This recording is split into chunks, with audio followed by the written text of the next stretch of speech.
Shalom.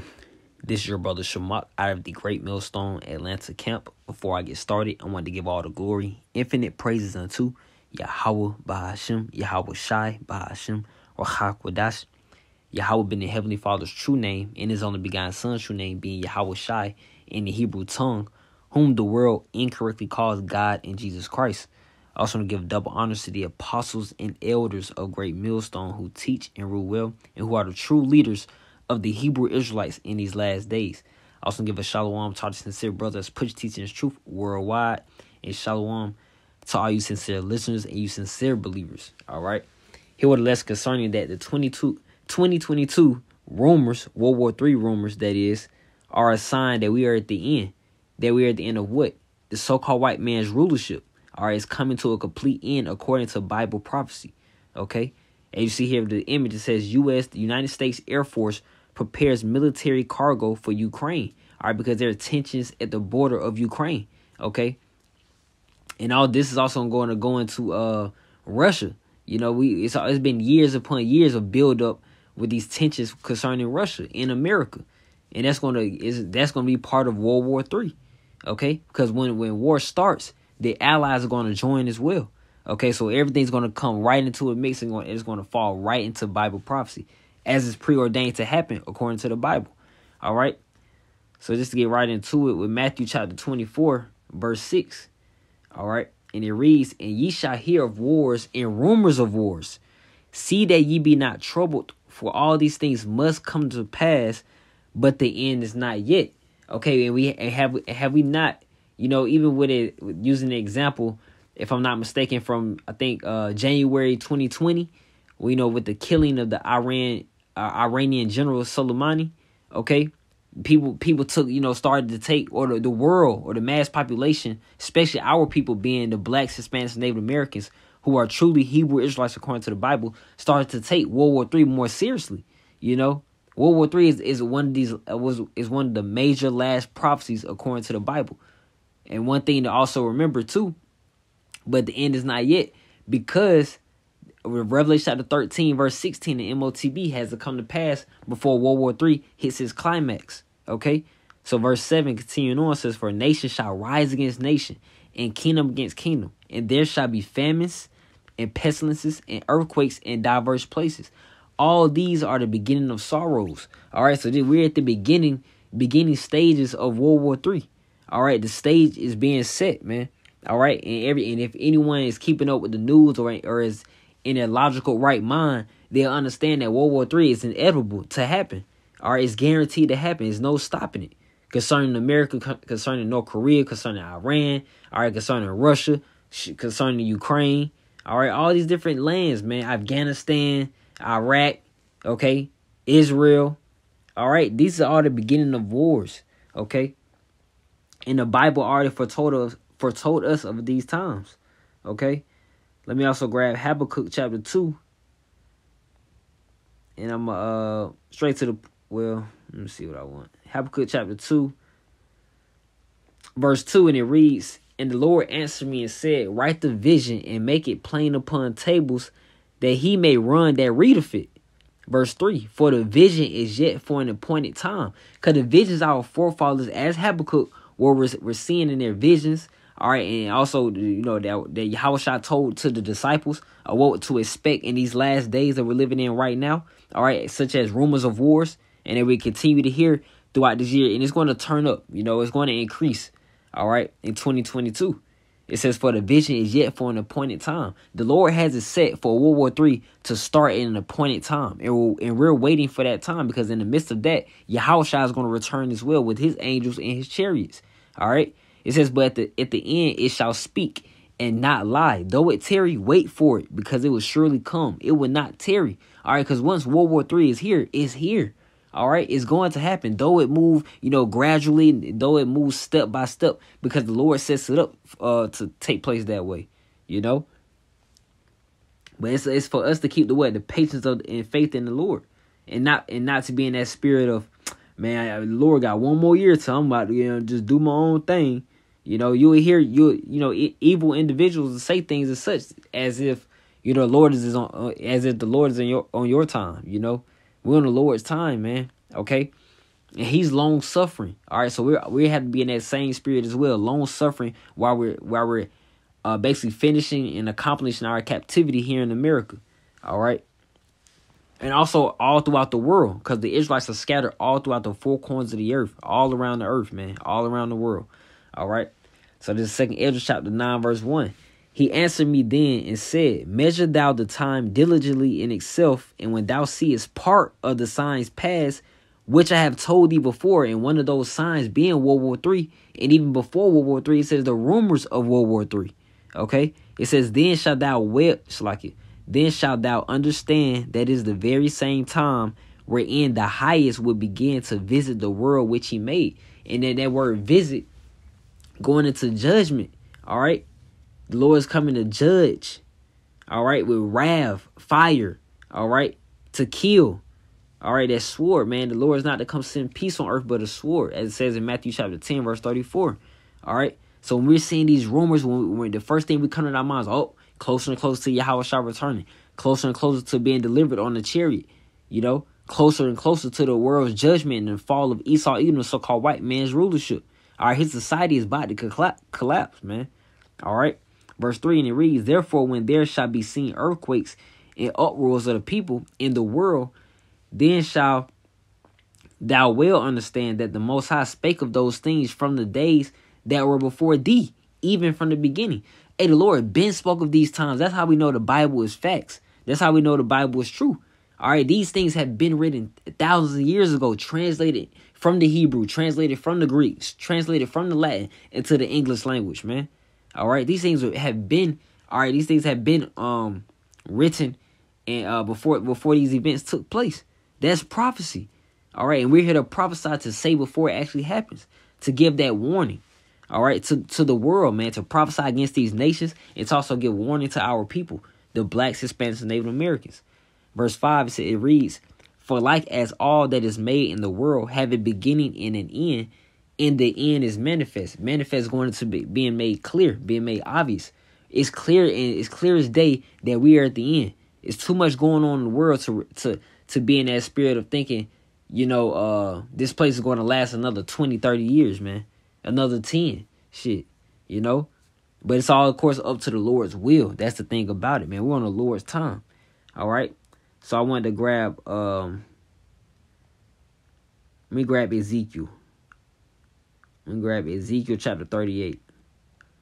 Okay, concerning Russia. This is them in the prophecy, man. All right. This is Ezekiel chapter 38, verse 1. It reads, and the word of the Lord came unto me, saying, son of man, set thy face against Gog, the land of Magog, the chief prince of Meshach and Tubal, and prophesy against him. And we're here to prophesy against that land of Magog. And let's see who's in that land. In the land of Magog, you have, let's see up there, let's see. You have Russia. Okay.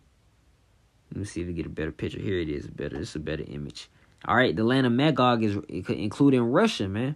Okay, and you got Turkey. It's including all these other countries as well, man. That's surrounding that area.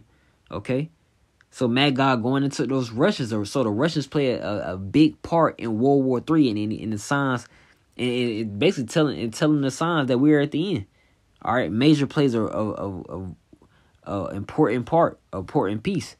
Okay, verse 3, and it reads, and say, thus saith the Lord power, behold, I am against thee, O Gog, the chief prince of Meshach and Tubal, and I will turn thee back and put hooks into thy jaws, and I will bring thee forth. Meaning that the Lord will put a fighting spirit into Russia. And he has, man, from the recent years of paying attention concerning these World War III tensions and rumors. Okay, Russia has that fighting spirit back in them. All right, making certain threats, claiming certain things against the U.S., saying if you do this, then we're going to do this. If you do that, we're going to do that.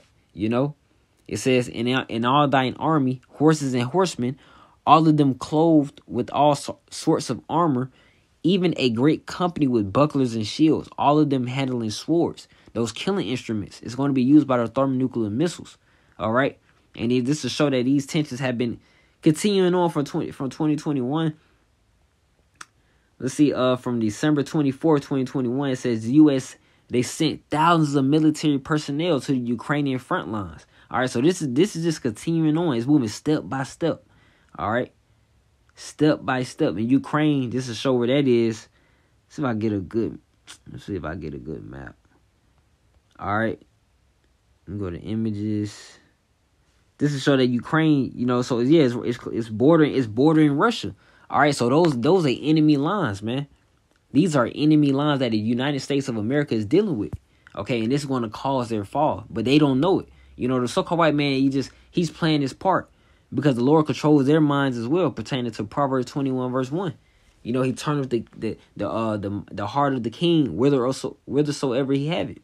Roughly paraphrasing. That heart going into that mind. That la'ah. Okay, but continuing on with Ezekiel 38 verse 5, it reads Persia, and that's including Iran. Okay, it says Ethiopia and Libya with them, all of them with shield and helmet, Gomer and all his bands, the house of Togarmah of the north quarters, and all his bands, and many people with thee. Be thou prepared and prepare for thyself, thou and all thine company that are assembled unto thee, and be thou a guard unto them. So Russia's going to be a guard unto their allied nations, man, especially in those surrounding areas. Russia's going to play their part. Verse 38, verse 8 in chapter 38, it reads, After many days thou shalt be visited. In the latter years thou shalt come into the land that is brought back from the sword, and is gathered out of many people, and against the mountains of Israel, which have always been waste, but it is brought forth out of the nations, and they shall dwell safely, all of them. Okay, so when the Lord's gonna have a set appointed time for America to be destroyed, and for these other countries as well, man. All right, verse 9, and damn near all, this is the melting pot for the nations, man. Many nations are here in America right now. Okay, it says verse 9. Thou shalt ascend and come like a storm. Thou shalt be like a cloud to cover the land. Thou and all thy bands and many people with thee. It's going to be those thermonuclear missiles that are going to be shot. Verse 10. Thus saith the Lord, power, it shall also come to pass that at the same time shall things come to thy mind, and thou shalt think an evil thought. The evil thought is going into war. These Russians are thinking about war. The United States government is thinking about war. The Ukrainians are thinking about war. Iranians are thinking about war. The North Koreans are thinking about war.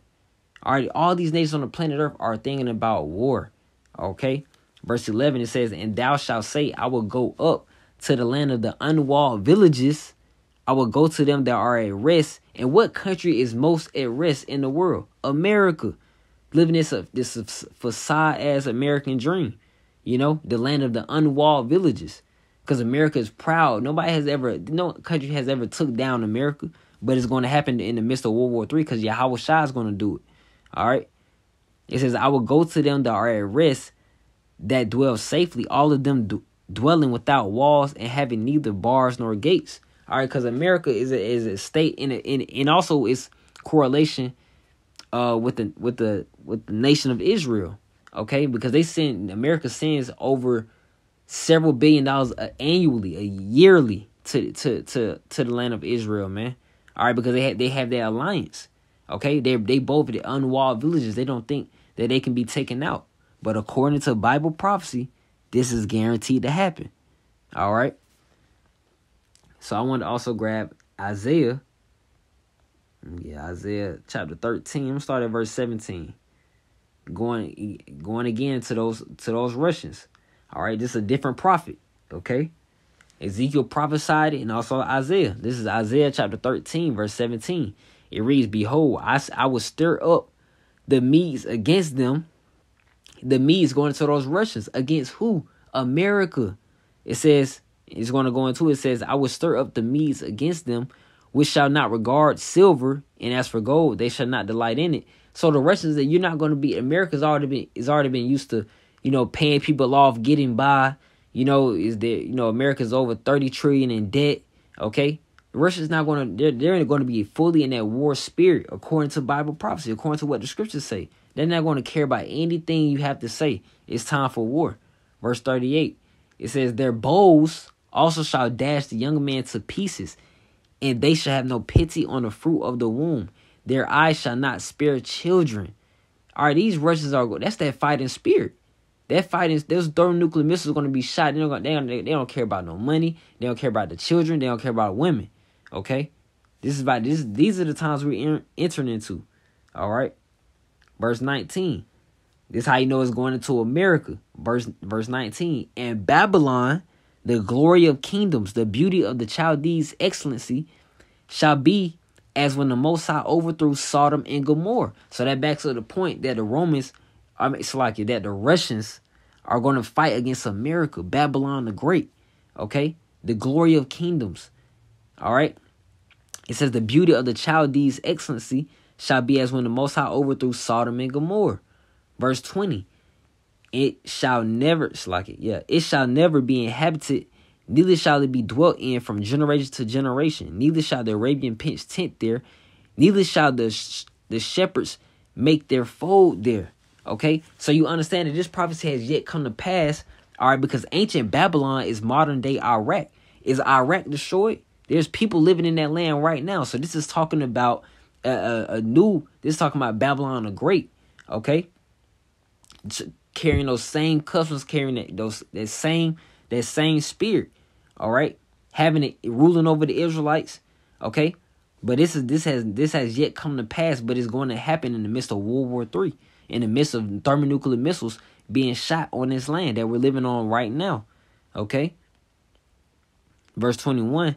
It reads, but wild beasts of the desert shall lie there. Their houses shall be full of doleful creatures, and owls shall dwell there, and satyrs shall dance there. So it's going to be just unclean animals just living over here, man. You know how you go into a basement that hasn't been used in hundreds of years? You know, you will see all types of animals down there, man. That's how this is going to be 1,000 times worse concerning America. It's going to be from thermonuclear destruction. Okay? Verse 22. It reads, and the wild beasts of the islands shall cry in their desolate houses, and dragons in their pleasant palaces, and her time is near to come, and her days shall not be prolonged. Her going into that great whore, that symbolism of America, Babylon the Great, man. Okay, her days will not be prolonged. Though it tarry, hey, we have to wait. We have to patiently wait. We have to patiently keep the faith until the end. Okay? Now we're now on our own time. This thing is not of ourselves. That's why the scriptures say that. We're on the Lord's time, man. We're his servants. Okay, so we're waiting for these prophecies to come to pass, and it's going to happen. And when it happens, hey, the world will understand that the prophet had been among them. All right, and Lord willing, we are part of that number to be delivered on those chariots when World War III does happen. Okay, so Lord willing, you know, the lesson was edifying, also exhorting to you sincere believers and you sincere listeners. I want to end out by giving all the glory, infinite praises unto Yahweh, Bahashem, Yahweh Shai, Bahashem, Rakha Quadash. Double honors to the apostles and elders of Great Millstone who teach and rule well. All right, Shalom. Shalom. Keep the faith.